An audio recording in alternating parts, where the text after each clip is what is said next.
Hello, this is your grammar and craft video for the week of the untimed essay with the Joy Luck Club.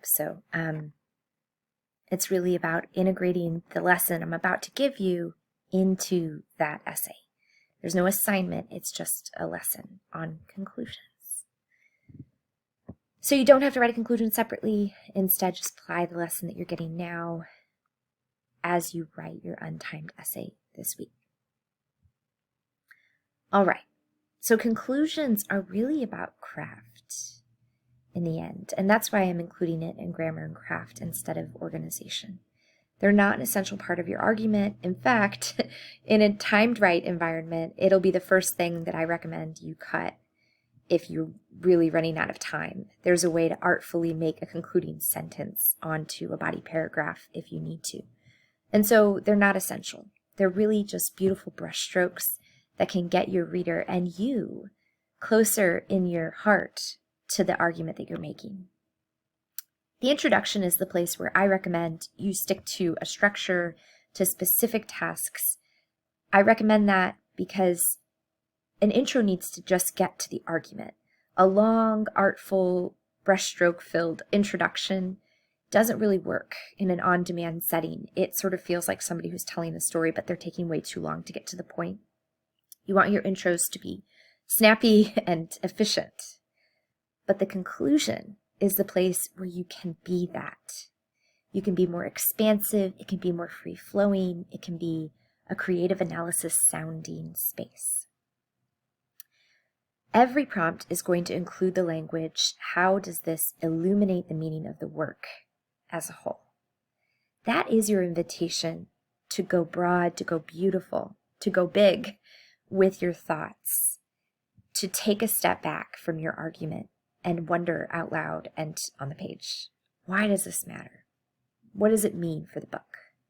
In the conclusion, you'll really ask for the book and then for the world, like for humanity.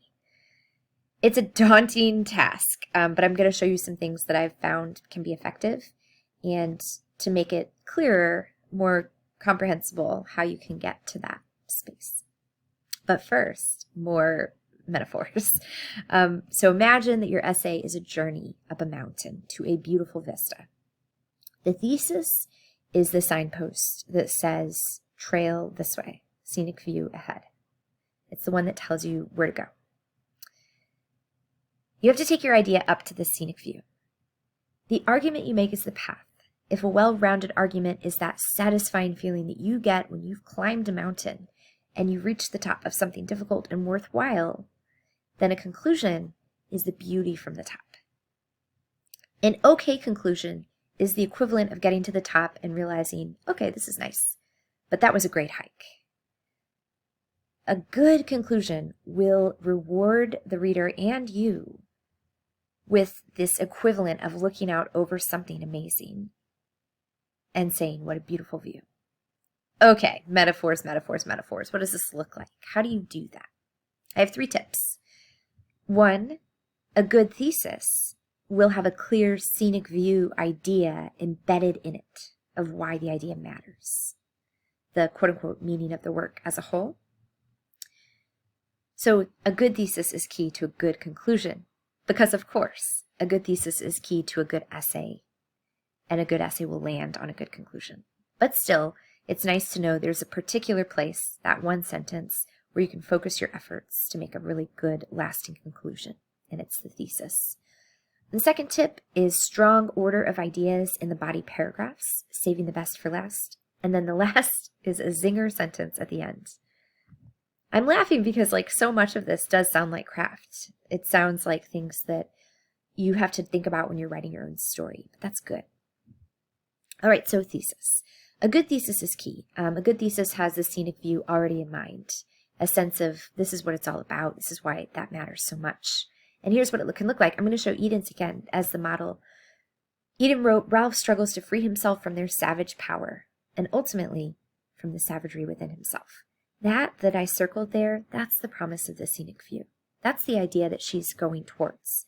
It's the idea where we know we're going to land, and it's meaningful. It's interesting. It's complicated. She could have very easily written, Ralph struggles to free himself from their savage power because he struggles with Jack, etc., sort of staying close to that argument. But she didn't. She stretched it out into its implications, and that's the scenic view. Here's another one from Carlin. This is from last week, so this is Joy Luck Club. Through abrupt change, Rose grapples with the new challenge of independently controlling her own life and what it means to truly care about it. There's the scenic view, that last thought. The promise of, why is this all going to matter? Sure, Rose struggles to independently control her own life. And that's an interesting argument. It's an argument worth making. The scenic view idea is she even struggles with how to care about her own life. Wow, that's compelling. It's going to give her someplace interesting to go in the whole essay. Okay, now, you can write a great conclusion, even if you don't have the scenic view in there. And this is an example from a student I taught in the past. So I just want to assure you, if you don't feel like you have this in your thesis because you're just not ready yet as you're writing it, it's really okay. But in that case, you need to be asking as you're writing your essay, what is the point of my argument? Why does this matter? And the conclusion will be your answer. This is what that can look like. So the student wrote, in the Joy Luck Club, Rich acts as a foil for the complicated relationship between Lindo and Waverly. Their relationship is both strained at times and close, and this complexity is revealed through the way that Waverly tells Lindo that she is engaged. It's a nice two-part thesis, but it doesn't tell us where he's going to go. And yet, he did this amazing thing in the conclusion, because as he wrote, he kept asking, so why does that matter? Like, what's the point? And by the end of the essay, he wrote a beautiful conclusion about how, despite this complexity, they support each other, these women, and their bond as mother and daughter overcome all tension. So it was a wonderful landing. That was a surprise, a great surprise. So it can work without that scenic view. The second idea that I have here, the tip, is strong order. And this is less about craft and more about organization. And I'll present on this more in the next unit. But basically, you need to structure your ideas as you write your essay so the best idea is last. It's as simple as that. It will help your ideas naturally grow towards their fullest potential. All right, so as you're ordering your body paragraphs, really choosing carefully their order. And then a zinger sentence. The zinger sentences. More to on this later. This is really about craft.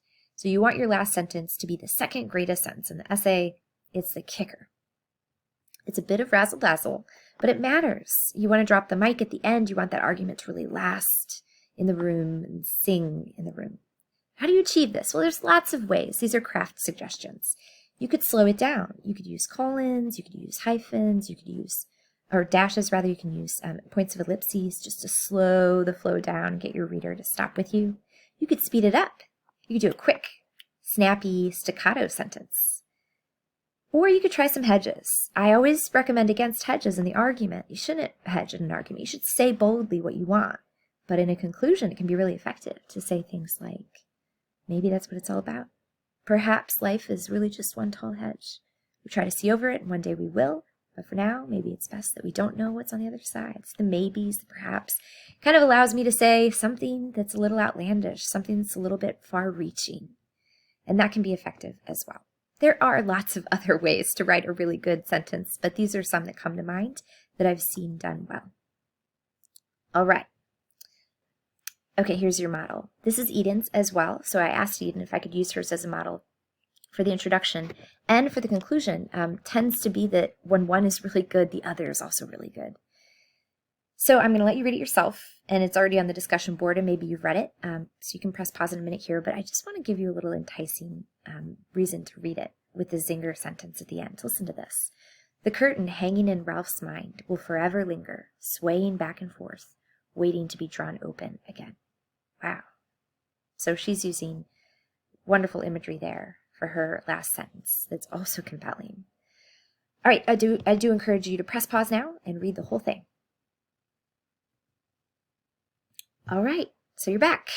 And there's, again, many ways to do this well, but hopefully you have a little bit better of a sense of what a conclusion can do when it's really driven by craft. And that is all I have for you before your Wednesday essay.